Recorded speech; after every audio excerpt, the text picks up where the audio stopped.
I want to read a short parable that comes out of Brazil. It has tremendous wisdom. Once there was an old man who lived in a tiny village. Although poor, he was envied by all, for he owned a beautiful white horse. Even the king coveted his treasure. A horse like this had never been seen before. Such was its splendor, its majesty, its strength. People offered fabulous prizes for the horse, but the old man always refused. "This horse is not a horse to me," he would tell them. "It's a person. How can you sell a person? He's a friend, not a possession." One morning, he found the horse was not in the stable. All the village said, "You fool! We told you someone would steal your horse. We warned you. You are so poor. How could you ever hope to protect such a valuable animal? It would have been better to have sold him. Now you are cursed." The old man responded, "Don't speak too quickly.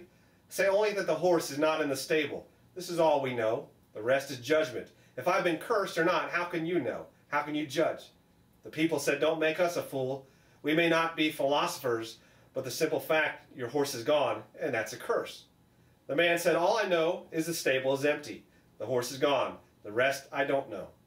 The people laughed. They thought he was crazy. Instead, the old man went back to wood cutting, living hand to mouth in poverty. 15 days later, the horse returned. He wasn't stolen. He had run to the forest. Not only did he return, he brought back a dozen wild horses with him. The people gathered around. "Old man, you were right. We were wrong. What we thought was a curse was a blessing. Please forgive us." The man said once again, "Say only the horse is back. State only a dozen horses returned with him. Do not judge. How do you know if it's a curse or a blessing? You see a fragment. Unless you know the whole story, how can you judge? You read one page of a book. Can you judge the whole book? You read one word of a phrase. Can you understand the entire phrase? Life is so vast. You judge all life with one page, one word. All you have is a fragment.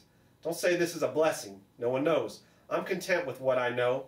I'm not perturbed by what I don't."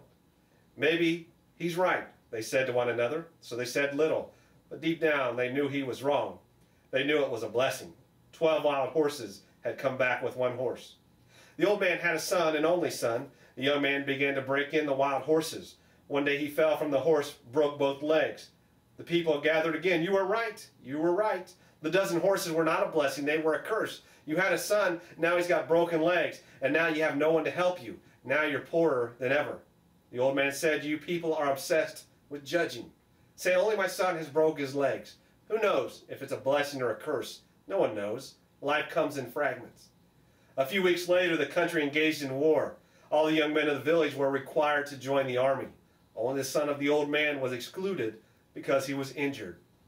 Once again, the people gathered around the old man, crying and screaming because their sons had been taken. "You were right, old man," they said. "God knows you were right. Your son's accident was a blessing. Our sons are gone forever." The old man spoke again. "It's impossible to talk to you. You always draw conclusions.